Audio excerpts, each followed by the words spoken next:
And yung buntis issue, siguro, since 18 years old ako, tuwing umaalis po ako ng bansa, buntis ako. Tapos pag payat po akong bumabalik, nagpa-abort. Tapos, si Miel naman daw pala yung anak ko, binayaran Wow, na namin yung press na itago yung rumor. So, parang si Miel daw, tapos ngayon hindi na daw si Miel, si Miguel na daw. Kasi kung panginan yung mga mukha, nakakadiri naman isipin. Mabuti hindi ka natitipok with all these issues being... Nasasaktan po actually. Kasi pag dumarating na po sa point na yung family na yung medyo, parang kasi parang nabe-brainwash yung mga tao.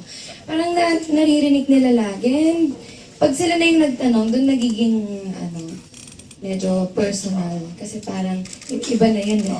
Pag kunyaring pinag-uusapan, naririnig na nila Frankie sa school, parang hindi na nakakatuwa yung pag personally na-affect na talaga yung family.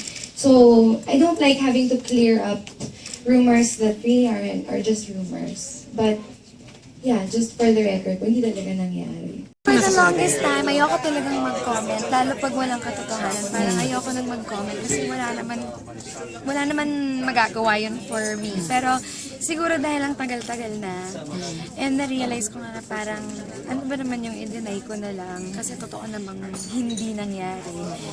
Yun, parang syempre, nabunutan din ako ng tinik sa totoo lang kasi parang finally, maririnig niya from me personally, talagang walang katotohanan.